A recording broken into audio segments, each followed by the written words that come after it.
Olá, pessoal do canal do Professor Fabinassi, estou aqui para atender uma demanda, né? Muita gente cobrando, grava um vídeo de correção de prova, de diretor da Publiconsult e tal, né?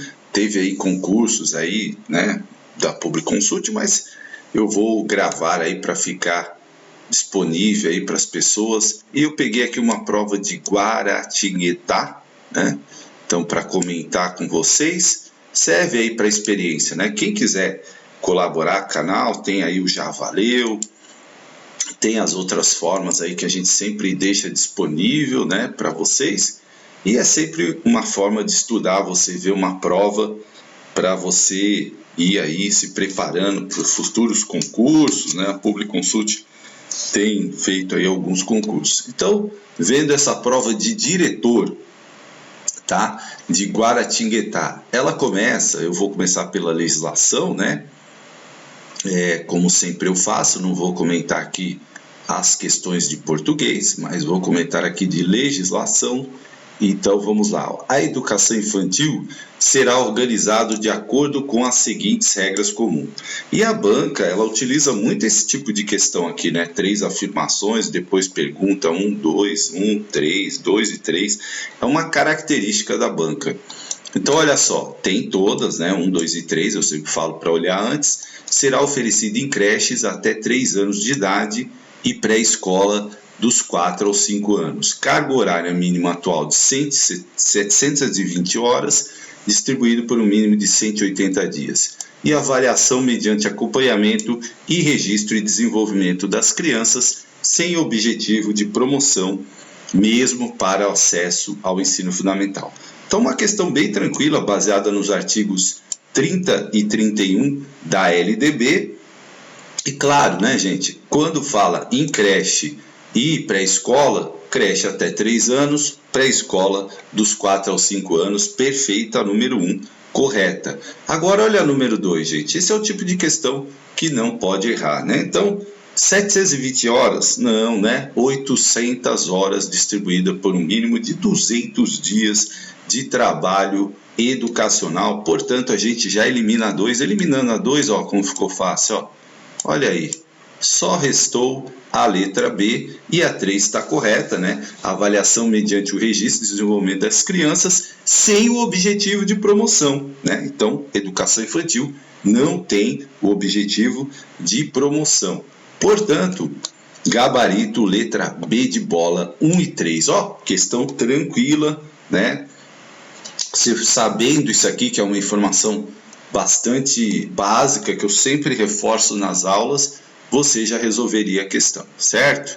Então vamos lá. A número 12, analise as seguintes disposições acerca do ensino fundamental. Olha só, o mesmo estilo, né? O mesmo estilo, e coloca assim: o currículo do ensino fundamental incluirá obrigatoriamente conteúdo que trate dos direitos da criança e do adolescente.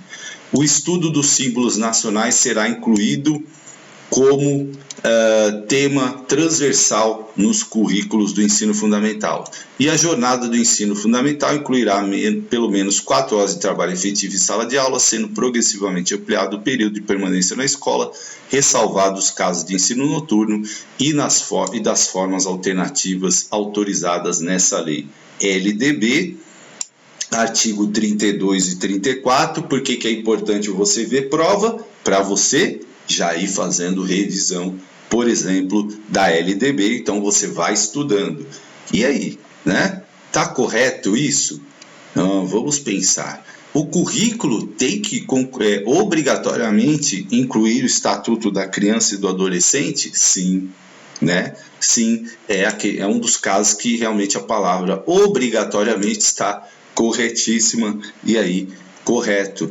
O estudo sobre os símbolos nacionais será incluído como tema transversal? Também está lá nos artigos. E a jornada do ensino incluirá pelo menos 4 horas de trabalho, sendo progressivamente ampliado o período de permanência na escola, ressalvados os casos noturnos, né? E as formas de autorização, sim. Portanto, gabarito letra D, as 3 afirmativas estão corretas. Então, você vai estudando com questões, é muito mais fácil de você ir assimilando, tá? Olha essa número 3 aqui, uma questão, 13, né? Uma questão bastante extensa, né? E diz o seguinte: analise as seguintes disposições acerca das diretrizes nacionais orientadoras para a implementação de medidas no retorno à presencialidade das atividades de ensino e aprendizagem para regularização do calendário escolar em face da situação específica da pandemia da Covid. 1. Para o cumprimento dos objetivos de aprendizagem e desenvolvimento da educação básica, e observando-se que a legislação educacional, LDB, e a BNCC admite diferentes critérios e formas de organização da trajetória escolar, a integralização da carga horária mínima do ano letivo afetado pela pandemia pode ser efetivada no ano subsequente, inclusive por meio da adoção de um contínuo curricular de 2 anos séries escolares, considerando as diretrizes nacionais editadas pelo CNE e a BNCC e as normas dos respectivos sistemas de ensino.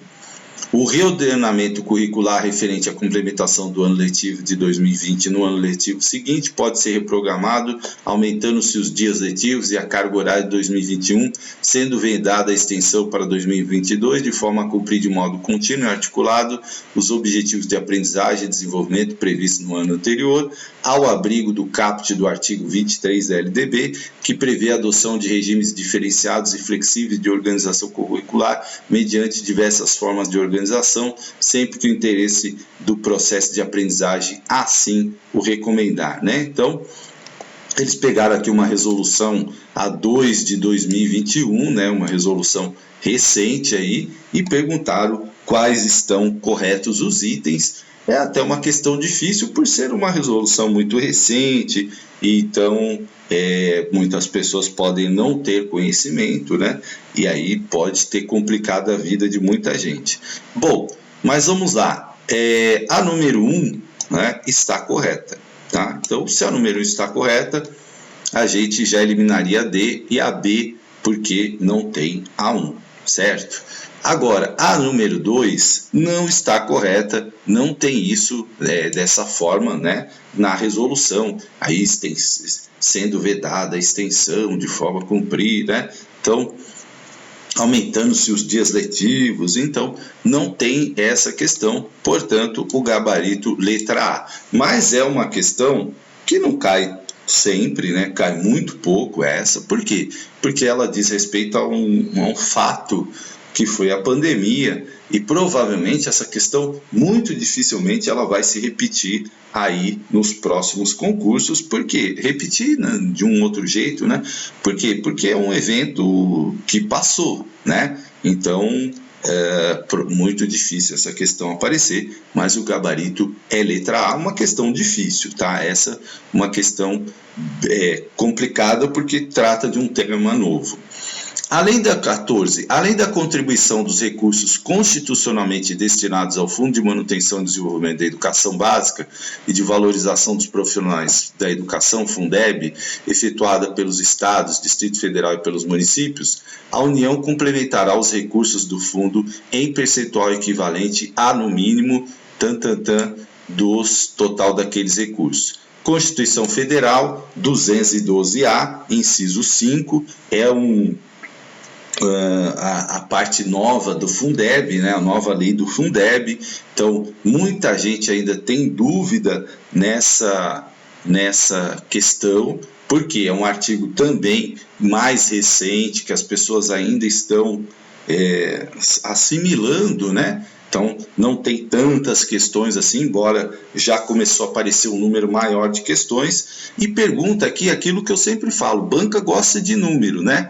Então, ele está dizendo aqui que a União complementará os recursos do fundo equivalente a, no mínimo, do total daqueles recursos. Aí coloca as alternativas 18, 20, 23 e 25, né?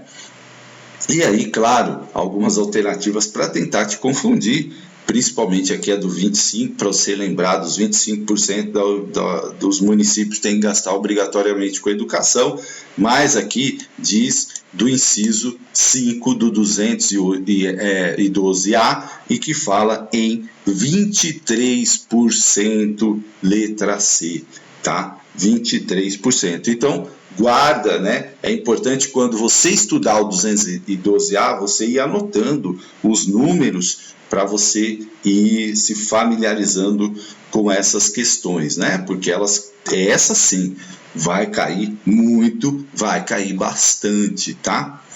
Bom, no âmbito do quadro dos profissionais do Magistério Público Municipal de Guaratinguetá, compõe as carreiras de especialista da educação. Então ele colocou lá o coordenador pedagógico, o diretor de escola, o orientador educacional, né?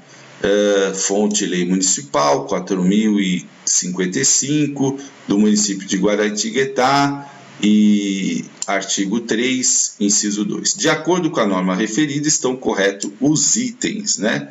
Então, o que são os especialistas de educação lá do município de Guaratinguetá, certo? Então, vamos lá. Estão corretas os números 1 e 2, 1 e 3, 2 e 3 e 1, 2 e 3. Então, questão, né, do município para fazer ali uma espécie de pegadinha com você, né? Então, como é especialista da educação aqui, na lei, no artigo 3, inciso 2, estão coordenador pedagógico, ok, então a 1 tem todos, né? E o que não tem, e aí a pegadinha, né, é o diretor de escola. Portanto, a 2 não tem, aí já elimina a 3, ficaria a letra B, 1 e 3. Professor, coisa maluca, né? Então, exatamente, lá não fala de coordenador e orientador, não coloca a figura do diretor neste artigo. É uma pegadinha, né, gente? Aí é uma pegadinha para você marcar lá a letra D e errar a questão. Eu não gosto muito desse tipo de questão, mas você tem que estar preparado, né, para a prova da Public Consult, porque parecia ser óbvio que era 1, 2 e 3, mas, né, a banca tentou aqui criar uma armadilha para você cair, né? E aí tentar te derrubar, né? Então, 1 e 3, por quê? É o que está citado no artigo, tá, gente? É o que está citado no artigo, ó. De acordo com a norma referida, estão corretos os itens 1 e 3, tá? Então, é tipo da questão de pegadinha, então você tem que estar atento. A hora-aula terá duração de, né, 60 minutos para PEB 1 diurno, dos quais 50 minutos serão dedicados efetivamente à tarefa de ministrar aula, 60 minutos para PEB 2 diurno, dedicados efetivamente a ministrar aula, 50 minutos PEB 1 e PEB 2 noturno, dedicados efetivamente a ministrar aula. Você veja que o estilo de questão, né, da banca, mas é uma questão de Guaratinguetá, né, claro que é importante para você perceber o estilo da banca. Então ela pegou a lei municipal, perguntou da hora-aula, né, e de acordo com a norma quais os itens estão corretos. E novamente, né, aí você teria que saber, não tem aqui 60 minutos dedicados efetivamente a ministrar a aula, ó. Se souber uma, você mata 3, ó. Tá vendo? Não tem 60 minutos, né? Então, é 50 minutos, efetivamente, aí tem aqueles 10 ali para troca, né? Tal. E 50 minutos no período noturno, 1 e 3 corretos. Então, aí, vocês viram uma coisa, que se você sabe uma errada, você mata 3 questões. Então a banca, ela costuma fazer muito isso. Então você precisa estar bastante atento nisso. 17 é meta do Plano Municipal de Educação e Distância Turística de Guaratinguetá elevar a taxa de alfabetização da população de 15 anos ou mais para e até o final da vigência desse PME superar o analfabetismo absoluto e reduzir a taxa de analfabetismo até o 5º ano de vigência do PME Meta 9. E aí, gente, Plano Municipal de Educação eles são muito parecidos, porque eles seguem o PNE, que é o Plano Nacional de Educação, né? Então, praticamente as metas, elas têm os mesmos percentuais, né? E aqui, taxa de alfabetização da população de 15 anos, 50%, 100%, 75%, 95%. Elevar a taxa de alfabetização já é algo alto, né? 100%, não, né, gente? Porque 100% é muito difícil. 95%, beleza, né? 95%. 75% ficaria muito aquém, né? Ainda faltaria 25%. Portanto, a gente já de cara, né, bate o olho aqui, 75%. E diminuir a taxa de analfabetismo funcional, que é aquela pessoa que lê, sabe identificar as letras, mas não sabe compreender um texto e tal. Esse é o analfabetismo funcional, o analfabeto funcional, é que 50% é razoável, né? Dar à população uma melhor interpretação, conhecimento, né? Letramento, enfim. Então, 17, letra D de dado, tá? Letra D de dado. Então, é muito parecido os planos, por isso você tem que estar atento. E a banca também gosta muito do Libânio, né? Um autor que cai muito, e ele colocou aqui algumas sobre a relação objetivo-conteúdo-método da obra do José Carlos Libânio, a Didática, uma obra clássica, cai muito nos concursos, e aí eu sempre falo para vocês, faça o seu caderninho de anotação. Viu uma análise de prova, pode ser no meu canal ou em outro canal, você vai anotar ali ideias dos autores, informações, né? Então, divide o seu caderno LDB, Constituição, José Carlos Libânio, Didática, Heloísa Luque, sabe? Autores que constantemente estão aparecendo nos concursos. Então diz a banca lá, né? O conteúdo a banca pegou do autor, né? O conteúdo de ensino não é matéria em si, mas uma matéria de ensino selecionada e preparada pedagógica e didaticamente para ser assimilada pelos alunos. Não basta transmitir a matéria, ainda que levemos em conta as condições prévias do aluno. É preciso considerar que a matéria de ensino está determinada por aspectos políticos, pedagógicos, lógicos e psicológicos, o que significa considerar a relação de subordinação dos métodos aos objetivos gerais e específicos. E o método de ensino é determinado pela relação objetivo-conteúdo, não podendo, pois, influir na determinação de objetivos e conteúdos, né? Então, vamos lá para entender aí as alternativas 1 e 2, 1 e 3, 2 e 3, 1, 2 e 3, né? Então, o conteúdo de ensino não é matéria em si, mas uma matéria de ensino selecionada e preparada pedagógica e didaticamente para ser assimilada pelos alunos. Isso corresponde realmente ao que diz José Carlos Libânio na sua obra didática, perfeito, né? O conteúdo de ensino não é matéria em si, mas uma matéria de ensino selecionada e preparada pedagógica e didaticamente para ser assimilada pelos alunos, né? E aí, claro, a obra fala sobre didática, e o Libânio vai discorrer muito sobre esse tema, de como você, né, pode ali utilizar vários instrumentos, ferramentas, né, metodologias para você poder promover a aprendizagem dos seus alunos. Não basta transmitir a matéria, uma informação, né, bacana, ainda que levemos em conta as condições prévias do aluno, é preciso considerar que a matéria de ensino está determinada por aspectos políticos, pedagógicos, lógicos e psicológicos. Isso faz muita coerência, né? Porque tudo que é produzido, gente, está produzido dentro de um contexto histórico, dentro de um contexto social, dentro de um contexto político, né? Então, lógico, psicológico, muito coerente isso, né? O que significa considerar a relação de subordinação dos métodos aos objetivos gerais específicos, né? Então, bastante coerente essa ideia, né, dessa influência que o meio exerce e a gente também exerce no meio, mas que o meio exerce nas atividades, né, no desenvolvimento. Então, aquilo que a gente fala, os autores, eles são um pouco reflexo do seu tempo também.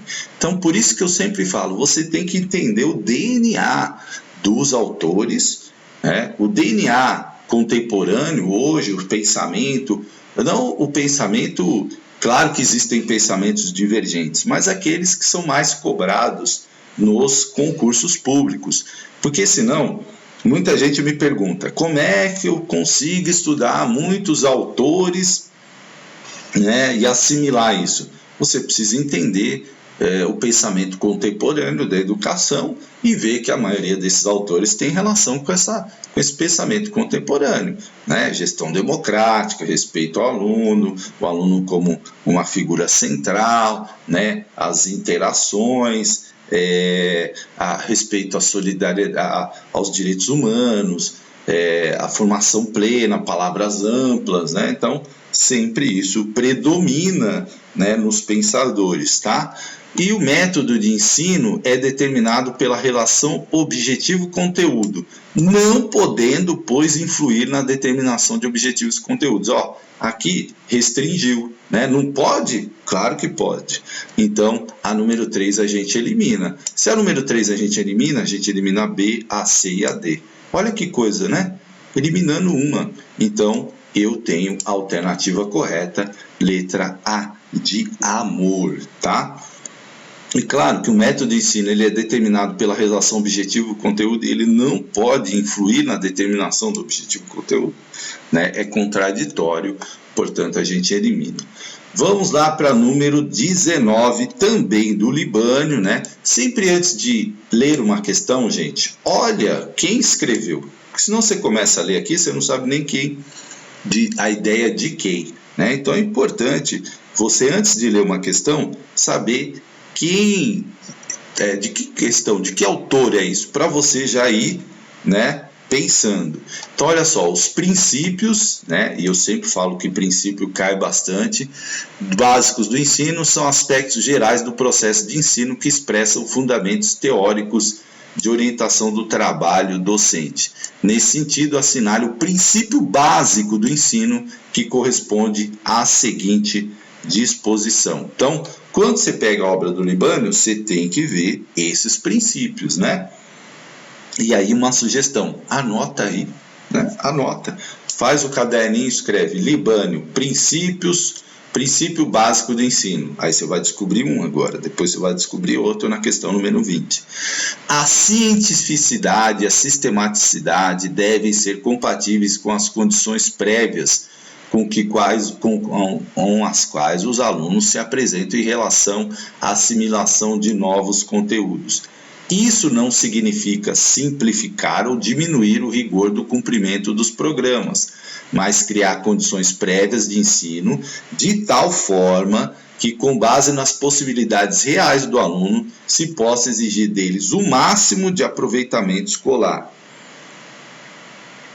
O professor deve ter a convicção de que seu próprio trabalho deve assegurar a ampliação das possibilidades cognoscitivas dos alunos, de modo que possam avançar no domínio dos conhecimentos novos. Então, o que o Libânio está falando? Olha, a gente tem que usar lá, né, a cientificidade, a sistematicidade, mas a gente precisa ver as condições prévias que nossos alunos têm para assimilar aquele conteúdo. Não adianta eu querer passar lá uma equação do 2º grau se os alunos não têm esse pré-requisito.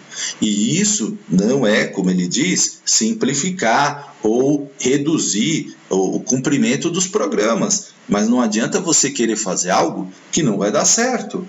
Bom, eu quero ensinar para o meu aluno a equação do 2º grau, mas ele está com dificuldade de somar, de multiplicar, né? Então, né, eu preciso ver a condição real dos meus alunos, né? Por isso que a avaliação diagnóstica ela é importante, para que eu possa exigir deles o máximo aproveitamento escolar.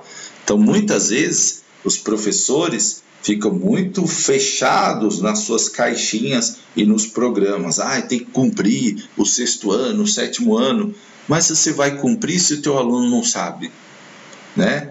Então você não vai cumprir. Por quê? Aí está um aspecto fundamental da educação, né? E é o quê? A relação conhecimento-prática, a unidade ensino-aprendizagem, ser compreensível e possível de ser assimilado ou ter caráter científico e sistemático. Então, qual é aí a ideia, né, que está aqui colocada, né?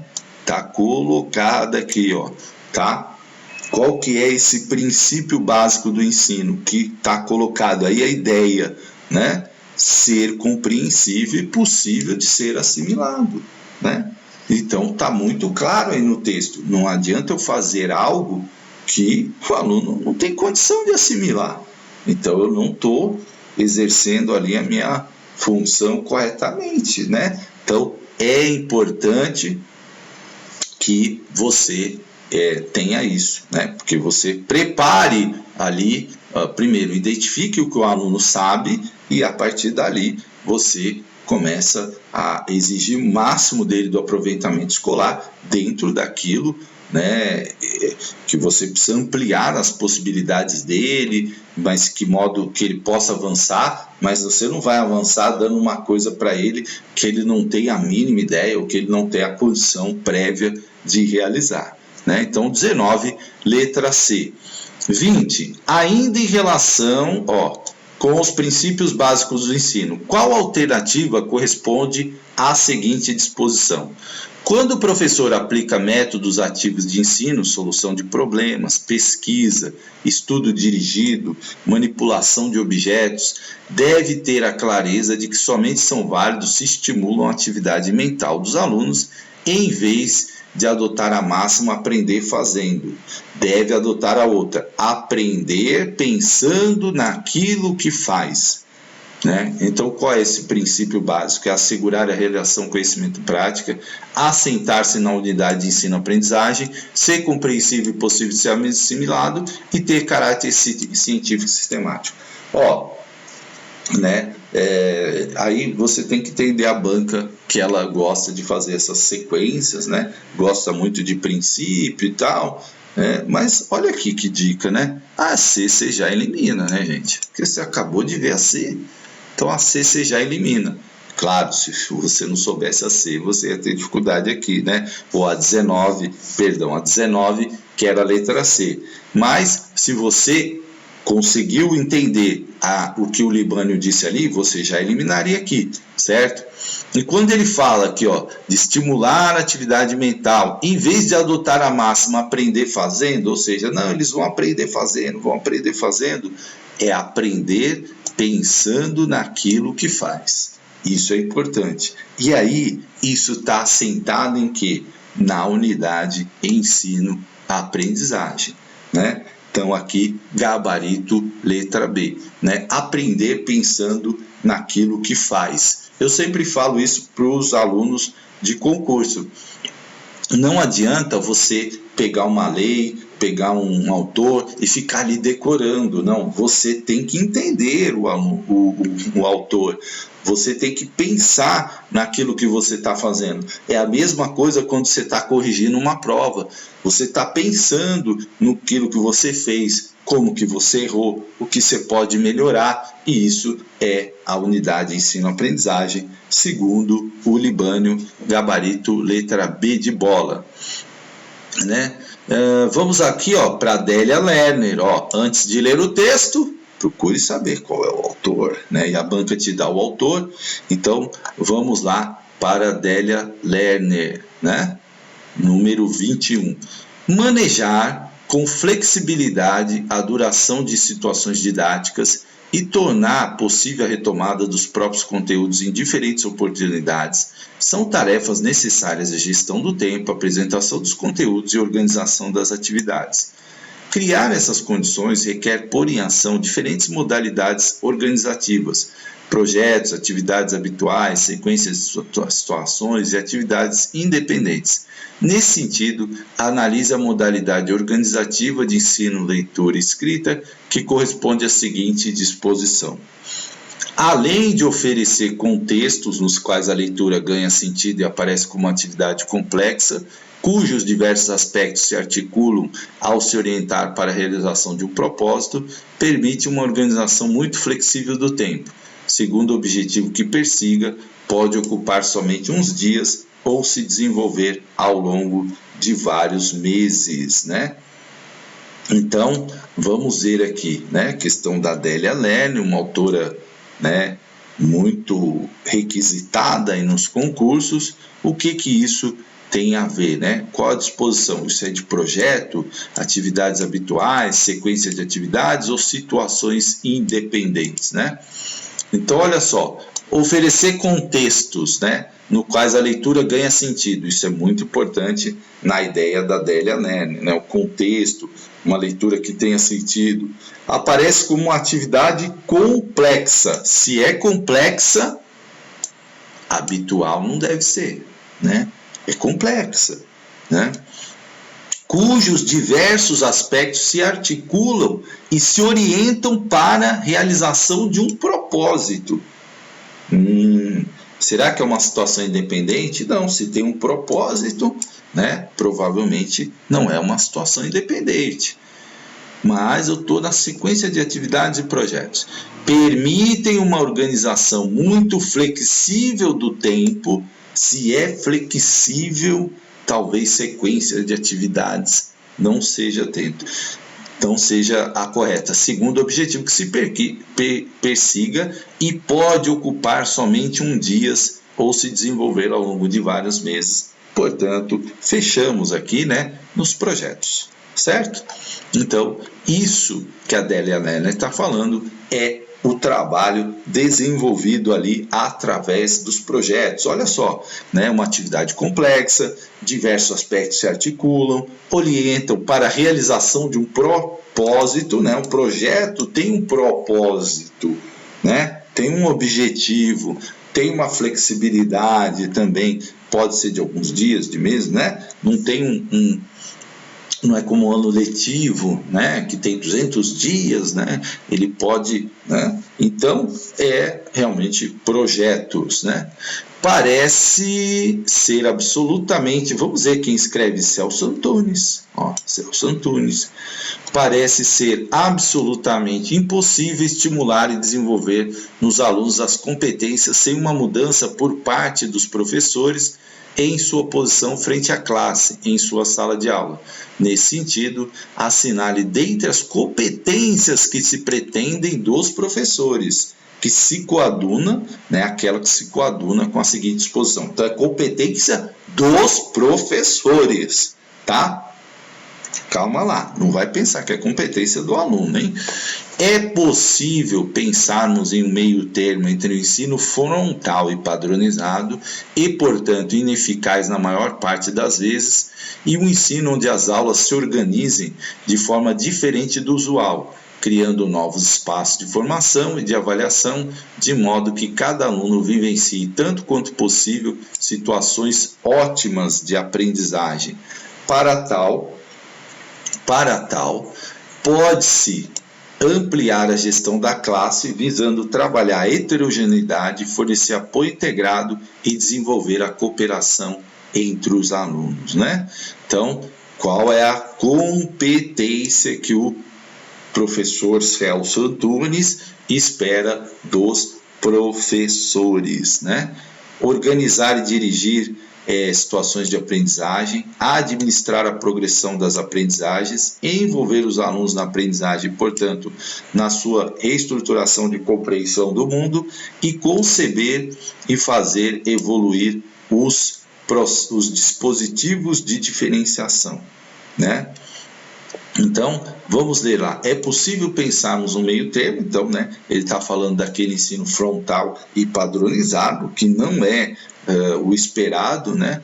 Ineficaz na maior parte das vezes, e um ensino onde as aulas se organizem de forma diferente do usual, criando novos espaços de avaliação, de modo que cada aluno vivencie, tanto quanto possível, ótimas situações de aprendizagem. Para tal, ampliar a gestão da classe, visando trabalhar a heterogeneidade, que é a diferença, né? Ou seja, a diferença, e estimular a cooperação dos alunos. Portanto, tem uma alternativa aí que fala sobre diferenciação e, é claro, letra D de dado, conceber e fazer evoluir os dispositivos de diferenciação. É uma outra questão difícil, né? Que a pessoa vai ali, ela tende a falar, organizar, dirigir situações de aprendizagem, que está logo na letra A, né?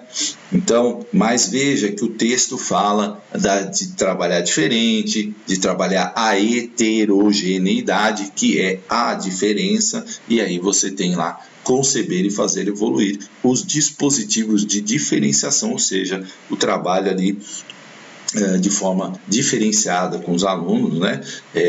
Para que estimule ali a cooperação e para que cada um possa desenvolver aí situações de aprendizagem, tá?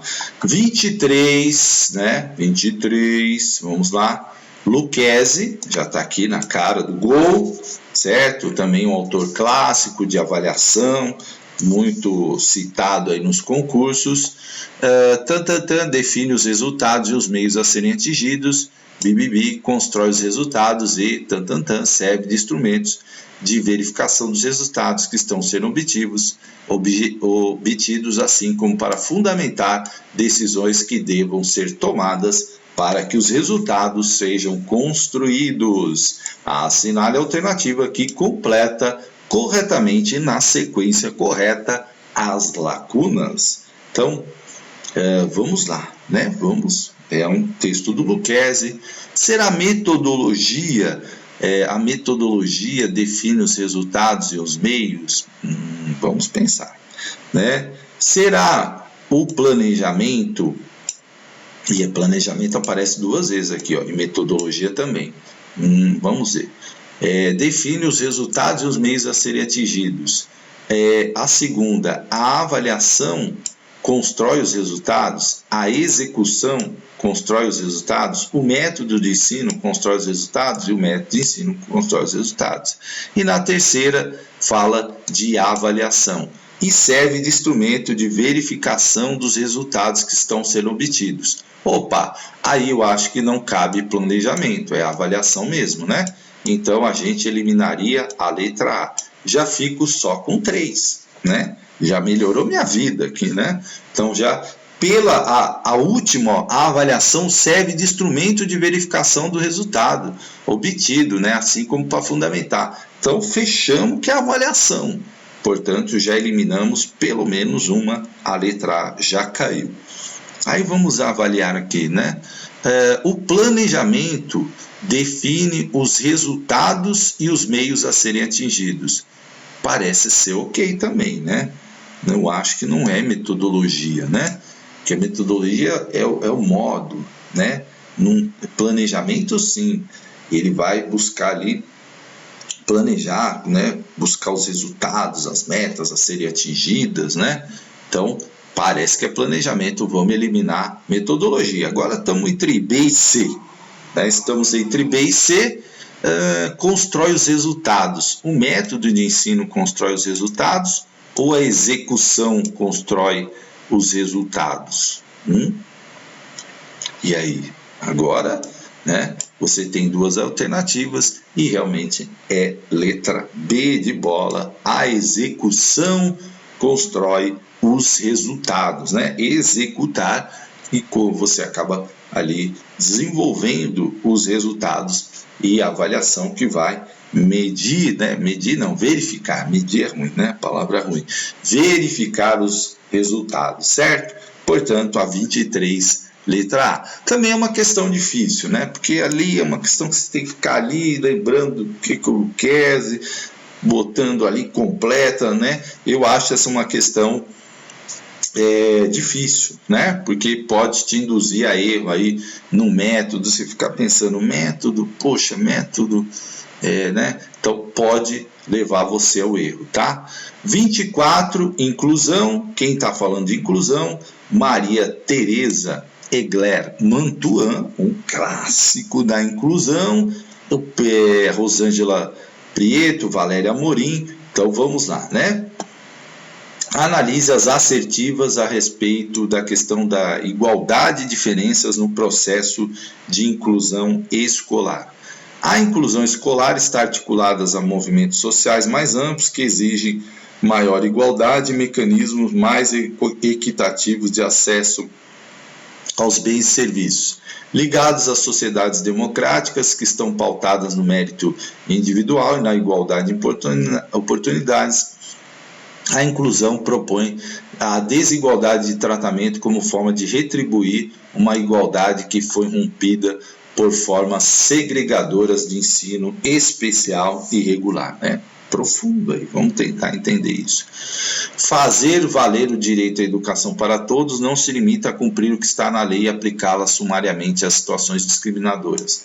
Para alcançar os ideais igualitários, seria necessário eliminar as desigualdades sociais produzidas pelas relações de domínio econômico, espiritual e político, em detrimento das desigualdades naturais produzidas pela natureza, pois essas últimas são benéficas ou mesmo moralmente indiferentes, né? Então vamos ver lá, ó, é uma questão difícil, né? Nesse sentido, tendo como base as disposições da fonte, da referida fonte, podemos afirmar a assertiva A, né? Assertiva A, que é a A1, né? Assertiva número 1, desculpa, eu que li errado. A assertiva número 1, eu fui até conferir, é a alternativa A, Fábio. A assertiva número 1 se encontra em ampla contradição às disposições da obra referencial, sendo sequer nela mencionada. Já a assertiva 2, ao contrário, corrobora as suas disposições. A assertiva número 2 se encontra em ampla contradição com as disposições da obra referencial, sendo sequer mencionada. Já a assertiva 1, ao contrário, corrobora as suas disposições. Eles só inverteram aqui, né? Ambas as assertivas não se coadunam e nem se referem às disposições da obra referencial. A assertiva 1 trata de uma visão contextual apresentada na obra, já a assertiva 2 apresenta uma propositura em oposição à situação constatada na assertiva número 1. Então, é realmente uma questão bastante complexa, né? Porque você teria que conhecer aqui o texto da Mantuan e é uma questão difícil, né? Difícil entender essa questão quando eles colocam assertiva, uma contradiz a outra e tal. Mas vamos lá. A visão número 1 aqui, né, a inclusão escolar está articulada a movimentos sociais mais amplos, até aí ok, que exigem maior igualdade e mecanismos mais equitativos de acesso aos bens e serviços, ok, ligado às sociedades democráticas que estão pautadas no mérito individual e na igualdade de oportunidades, também ok, né? Ou seja, a sociedade atual, né? As sociedades, por exemplo, o Brasil, né? Essa coisa do mérito individual, né? É muito valorizado e tal, né? A inclusão propõe a desigualdade de tratamento como forma de retribuir uma igualdade que foi rompida por formas segregadoras de ensino especial e irregular. Então, só para vocês entenderem, traduzir essa ideia, as políticas compensatórias, por exemplo, de cotas, né? É um exemplo. Você trata de forma desigual, ou seja, dá uma certa vantagem que não é vantagem, né? Na verdade, você está tentando equilibrar a sociedade, criando uma cota para pessoas com deficiência, porque as pessoas com deficiência enfrentam inúmeras barreiras, então elas não têm igualdade. Por isso que muita gente fala assim, não, mas tem que tratar todo mundo com igualdade e tal, mas a sociedade não trata, né? Então, por isso que as políticas compensatórias, elas vêm no sentido de tentar transformar a sociedade mais equitativa nesse sentido de dar mais a quem precisa de mais, né? Porque tem uma igualdade aí que foi rompida, né? Como eles dizem, né? No ensino, por exemplo, né? Havia exclusão das pessoas com deficiência. Então, é preciso agora corrigir isso de alguma maneira, e é isso que o texto está colocando, né? E aí o texto 2 faz uma espécie de contraponto, né? Fazer valer o direito não é aplicar sumariamente, né? Para alcançar esses ideais é preciso eliminar essas desigualdades que existem, né? Ou seja, é um contraponto ao que se disse no primeiro, porque assim, não é só você fazer isso, você tem uma série de outras ações que tem que ser feitas, porque nós temos ainda essa questão domínio cultural, político, espiritual, né? Então, a gente precisa fazer isso. Então, é um contraponto. Olha, né? Isso aqui, tudo bem, é legal, política compensatória e tal, mas nós temos que ir além disso, né? Educação para todos não é só cumprir, botar todas as crianças na escola e tá tudo certo. Não, né?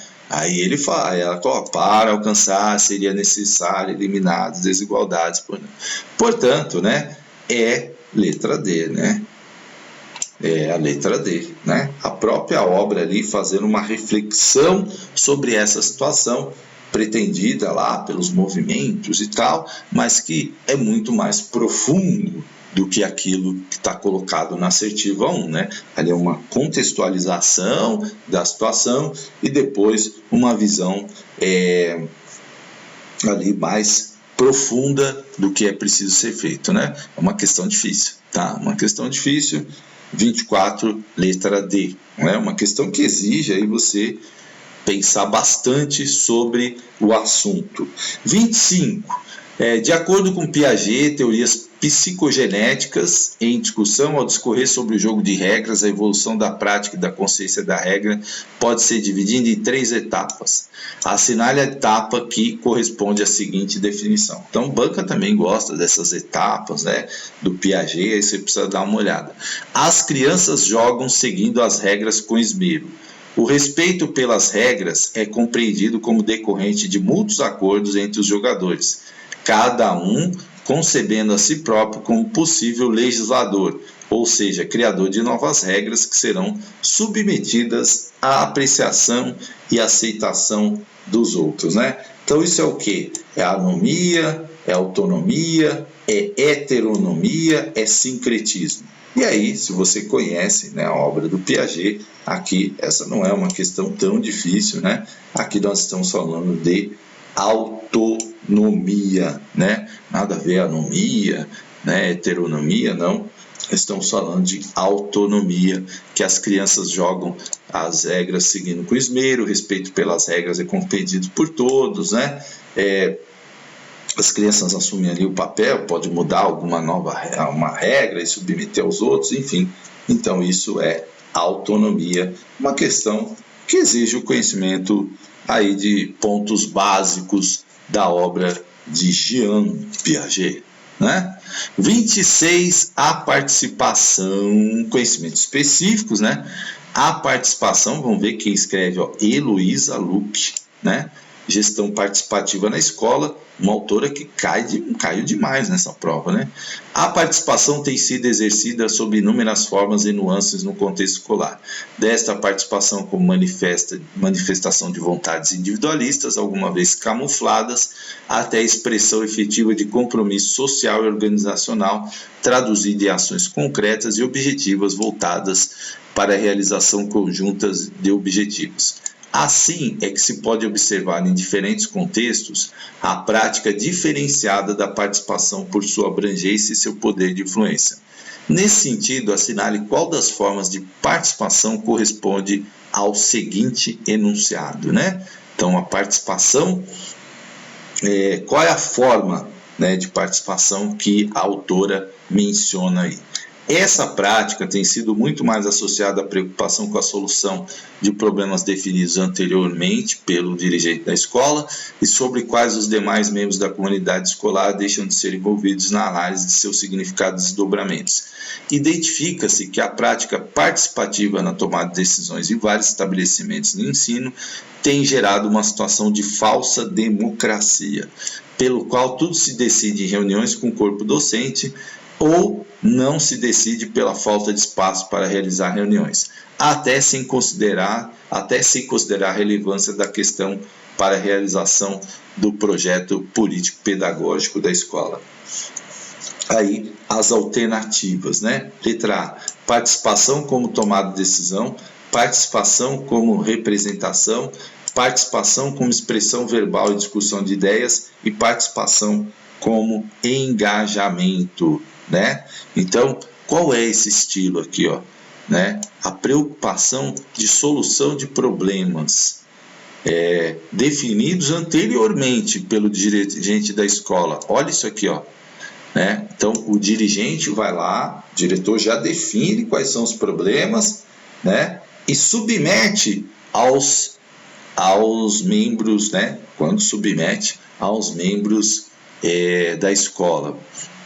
Então, isso é o quê? É uma participação como expressão verbal e discussão de ideias? Não, né? Muitos dos problemas que foram trazidos já estavam definidos. É uma participação como engajamento? Não. Ela fala aqui, ó, tudo se decide em reuniões com o corpo docente, né? Ou não se decide pela falta de espaço, né? Situação de falsa democracia, então não é engajamento, não é expressão verbal, né?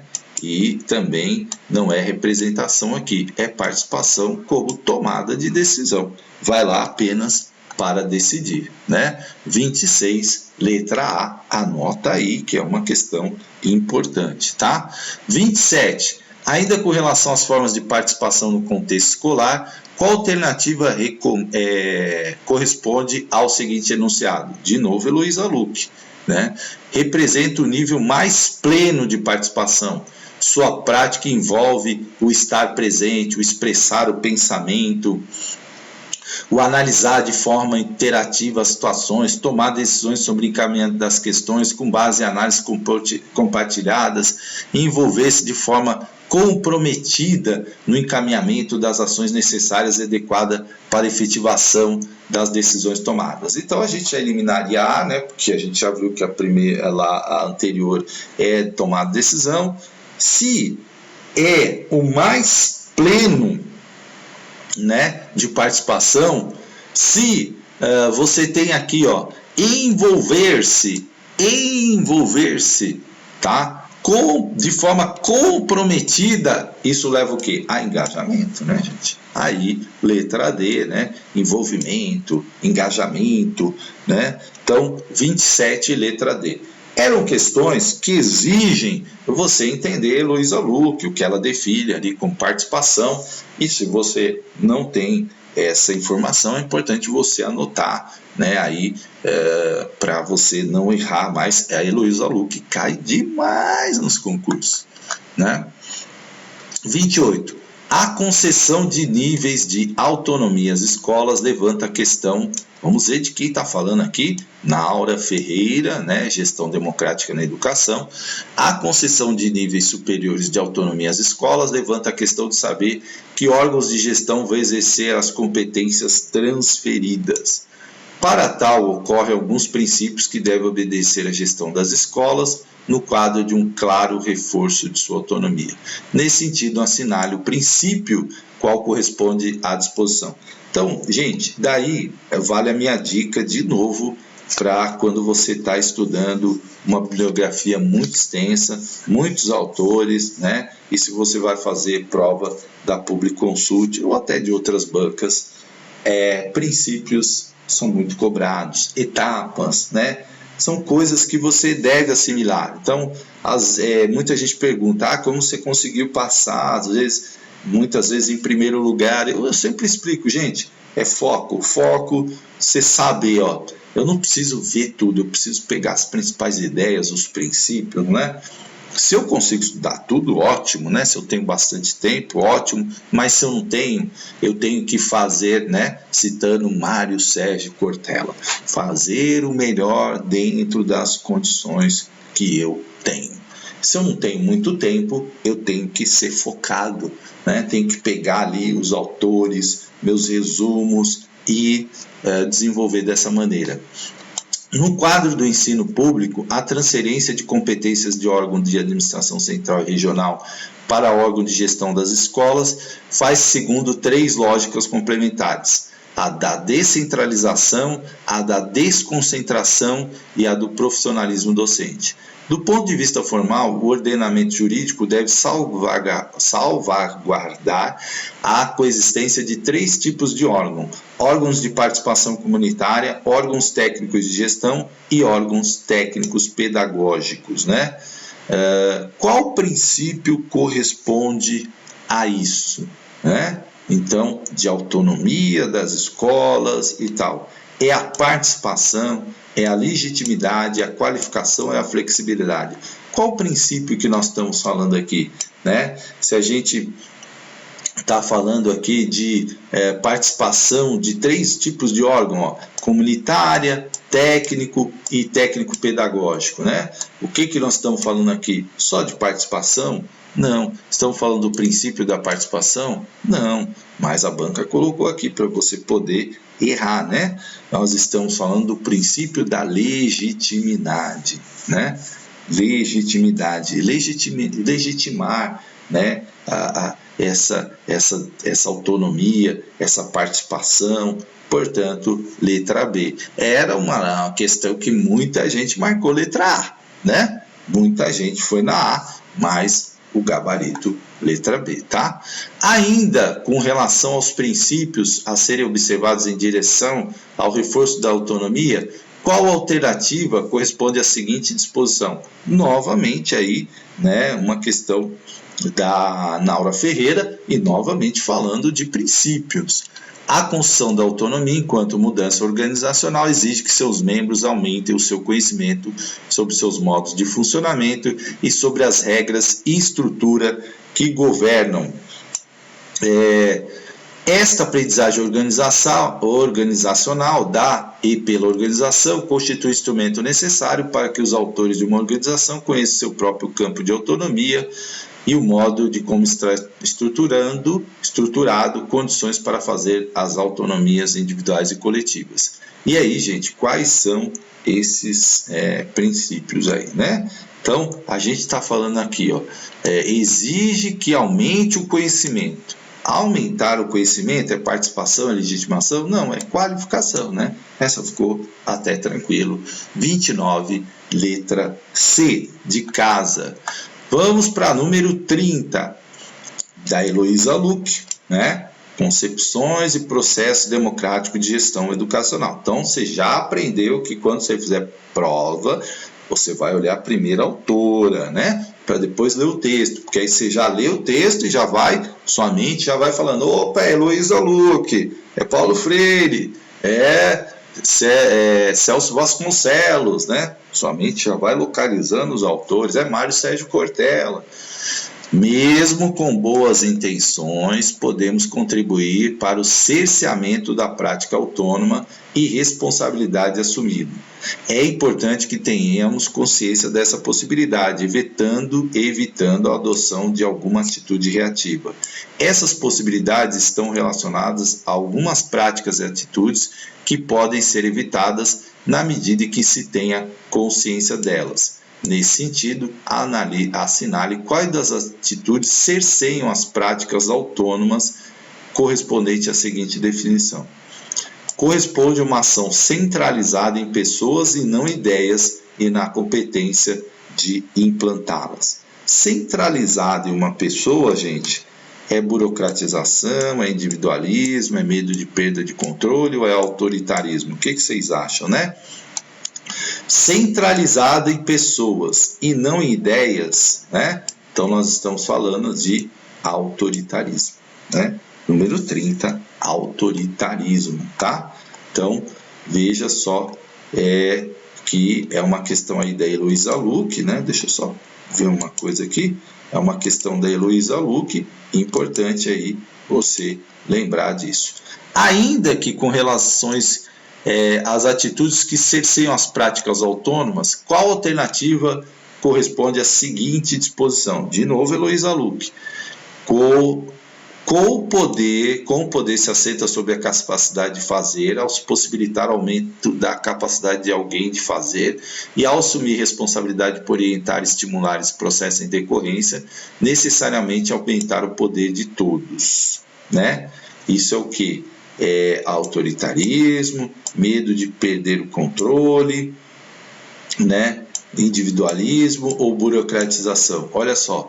Como o poder se assenta sobre a capacidade de fazer, ao se possibilitar o aumento da capacidade de alguém de fazer e ao assumir, né, atitudes que cerceiam, tá?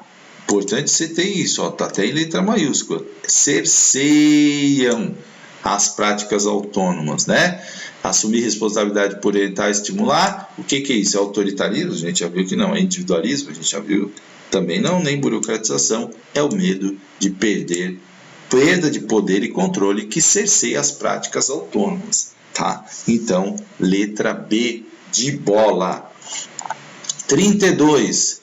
Os estudiosos apontam várias abordagens, né? É do texto do MEC, aqui, ó, gestão escolar. Os estudiosos apontam várias abordagens para o entendimento do termo administração, sendo prevalente a seguinte classificação: escola clássica ou de administração científica, escola de relações humanas, escola behaviorista, né? Escola estruturalista. Nesse sentido, assinale qual a escola de administração. A organização do mundo moderno exige do homem personalidade flexível, resistente a frustrações, com capacidade de adiar a recompensa e com desejo de realização profissional. O conflito, além de necessário, é inerente a determinados aspectos da vida social, tendo em vista as tensões e dilemas presentes na organização. Isso é o que, né?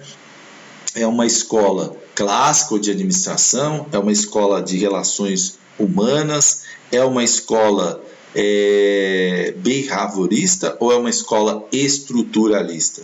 Então, personalidade flexível, né? Já não podemos falar que é clássica. Resistente a frustrações, capacidade de adiar recompensa, desejo de realização pessoal, né? Conflito, além de necessário, é inerente, já eliminamos a behaviorista, a determinados aspectos da vida social, tendo em vista as tensões e os dilemas presentes. Estamos falando de uma escola estruturalista, né? E aí é importante você saber essas correntes, né, de pensamento e tal. Se você não sabe isso, dá uma pesquisada aí para você conhecer, tá? 33, são indicadores, né? Fonte do MEC, são indicadores para avaliar a suficiência, estabilidade e avaliação da equipe da instituição escolar. Dimensão, gestão educacional, exceto, aqui é exceto, tá? Então, a avaliação do desempenho dos professores e dos trabalhadores, cálculo anual do número de remoções e substituições, existência de proposta educacional para o município de projeto político-pedagógico nas escolas e avaliação institucional, né? Então, o exceto aí, indicadores para avaliar a suficiência, estabilidade e avaliação da equipe, exceto o que não é, tá? Então, o exceto aí nessa questão, para você estar atento aí, certo? Indicadores, qual que está fora aí é a existência da proposta educacional para o município e de projeto político pedagógico, tá? Exceto, né? Avaliação do desempenho dos professores, cálculo anual do número de remoções, substituições e avaliação institucional. Ok? Gabarito, letra C. Número 34. São indicadores utilizados para avaliar as instalações físicas gerais, exceto, né, também exceto aí. A 34, existência de controle interno de aplicação de recursos públicos no âmbito da SME, existência e conservação do uso de quadras e esportes lazer, adequação, manutenção e conservação geral das instalações e condições de acesso para pessoas com deficiência física. Estamos falando de infraestrutura, né? E a letra B, C e D falam de infraestrutura, exceto a letra A, né? Portanto, gabarito letra A. 35. Indicadores para avaliação de multiplicidade, experiências em linguagens na educação infantil, exceto, né? A banca insistindo aí no exceto. Criança construindo autonomia, sim, né? Respeito às ideias e conquistas de produções da criança.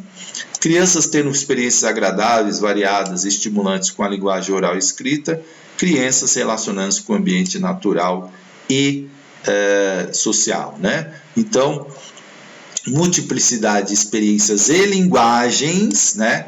Então, aqui estamos falando de autonomia, ok. Crianças tendo experiências agradáveis com a linguagem oral e escrita, linguagem, né? Crianças relacionando-se com o ambiente natural, e aqui só a letra B, que é o exceto, né? Respeito às ideias, conquista e produções da criança, de acordo com o documento, tá? Então aqui foi bastante conhecimento desses documentos que o MEC colocou, tá?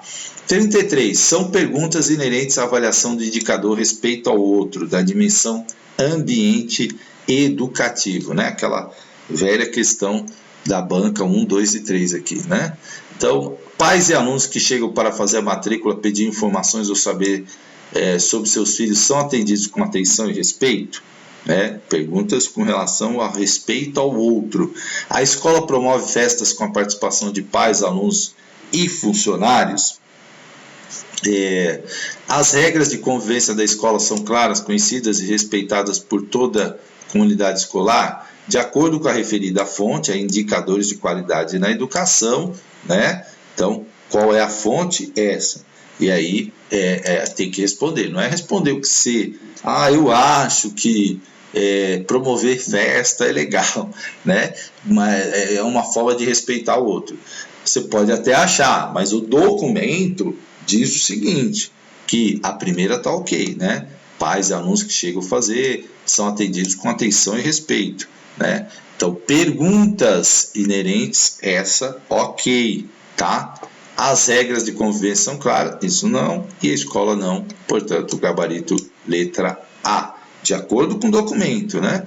37, na elaboração do plano municipal, fonte do MEC, o caminho a ser trilhado no decorrer da elaboração e organização dos capítulos de estrutura temática pode ser composto pelos seguintes elementos: diagnóstico, diretrizes, objetivos e metas. Nesse sentido, assinale os elementos referidos que correspondem à seguinte definição: contextualização objetiva e precisa dos problemas de educação com base em estudos existentes em dados de órgãos oficiais como IBGE, INEP, de modo a garantir uma visão exata da realidade. Isso significa o quê? Objetivo, meta, diagnóstico ou diretrizes? Né? Tranquila essa questão, estamos falando de diagnóstico, né?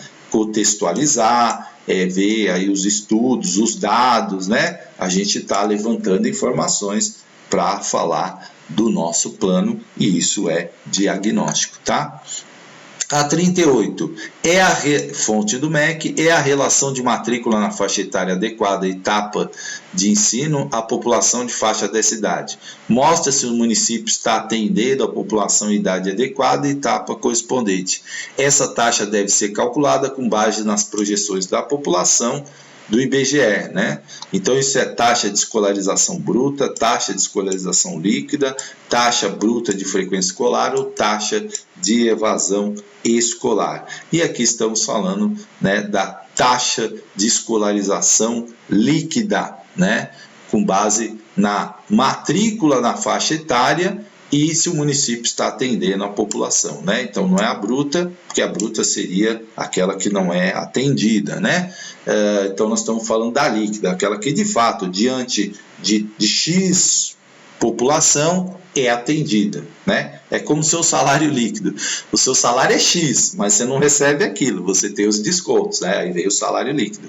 É assim, nós temos X da população que deveria estar na escola, mas nem todos estão, né? Então a taxa líquida de escolarização é feita assim, tá? Bom, vamos lá. Analise as seguintes disposições acerca da Base Nacional Comum, BNCC, né? Então uma questão também que pega a resolução 4, né, que fala das diretrizes curriculares nacionais para educação básica, os seus artigos 15 e 17, né? Então diz lá, a base nacional comum é a parte diversificada, não pode se construir em dois blocos distintos, com disciplinas específicas para cada uma dessas partes, mas deve ser organizadas e planejadas e geridas de modo que as tecnologias de informação e comunicação perpassem transversalmente a proposta curricular, desde a educação infantil até o ensino médio, imprimindo direção aos projetos pedagógicos, né? A língua espanhola, por força da Lei 11.000, é obrigatoriamente ofertada no ensino médio, embora facultativa para o estudante, bem como possibilitada no ensino fundamental do 6º ao 9º ano. No ensino fundamental do ensino médio, destina-se pelo menos 20% do total da carga horária anual ao conjunto de programas interdisciplinares eletivos criados pela escola, previsto no projeto pedagógico, de modo que os estudantes do ensino fundamental e médio possam escolher aquele programa ou projeto com o qual se identifique e lhe permitem melhor lidar com o conhecimento e a experiência. E aí, de acordo com essa norma, estão corretos quais os itens, né? 1 e 2 apenas, 1 e 3, 2 e 3. Então, todos esses itens estão corretos, né? Estão lá na resolução número 4 de 2010, portanto, o gabarito 1, 2 e 3, né? Estão corretíssimos, e aí é importante você saber. E a última questão, como diria, a derradeira, o planejamento educacional, tema amplamente discutido nos dias atuais, apresenta vários níveis. Nesse sentido, assinale a alternativa que associa corretamente os tipos de planejamento às suas características, né? Então, tem 3 afirmativas aqui, você vai ter que fazer uma relação: planejamento curricular, planejamento escolar e planejamento de ensino. Então, vamos ver o que é cada um. É o planejamento global da escola, envolvendo o processo de reflexão, decisão sobre sua organização, funcionamento e a proposta pedagógica, ou seja, é uma proposta, um processo de racionalização, organização e coordenação da ação do corpo docente, articulando a atividade escolar e a problemática do contexto social, né? Então, é aí uma questão mais ampla, né? Então, você tem que pensar nisso. Uma questão mais ampla. Se é ampla, né, já vai botando isso na cabeça. Vamos pensar. É o planejamento global da escola, né? Planejamento global da escola. Então, você tem que botar isso na tua cabeça aí para você não errar esse tipo de questão, certo? Ok? Vamos ver aqui. É o processo de decisão sobre a atuação concreta dos professores no cotidiano de seu trabalho pedagógico, envolvendo as ações e situações em constante interações entre professores e alunos. É o planejamento curricular, planejamento escolar, o planejamento de ensino. É o processo de decisões sobre a tomada de dinâmica da ação escolar. É a previsão sistemática e ordenada de toda a vida escolar do aluno, né? Então, nós temos aqui as alternativas 1A, 2C, 3B, 1B, 2A, 3C, 1B, 2C, 3A, 1C, 2A, 3B, né? Então, vamos tentar aqui começar pensando aqui qual seria o planejamento curricular, né? O planejamento curricular, feito ao currículo, tal, né? É o processo de decisão concreta dos professores no cotidiano do seu trabalho pedagógico. Portanto, planejamento curricular é um B, né? E o planejamento escolar, né? Planejamento escolar. é o qual? O 2C, é o processo de tomada de decisões sobre a dinâmica da ação escolar, né? Toda a vida escolar do aluno, portanto, 2C. E aí só restou, né, a mais ampla, que é o planejamento de ensino. E aí sim, né, é o planejamento global da escola, tá? Veja, né, aqui é a alternativa, deixa eu ver qual que é a alternativa, 1B, 2C, 3A, é a alternativa C, né? Veja, aqui, ó, curricular mais ligado aos professores, né? Escolar mais ligado aí ao próprio da ação escolar. Ensino é uma palavra mais ampla, né, que suplementa, supera aqui o currículo e a escola, e é o planejamento global, né, uma coisa maior. Portanto, letra C, né, 1B, 2C, 3A. Isso mesmo. Tá bom, gente? Espero ter ajudado aí, né, com a correção dessa prova, para você identificar como funciona aí uma prova da Publiconsult. Um grande abraço e até mais.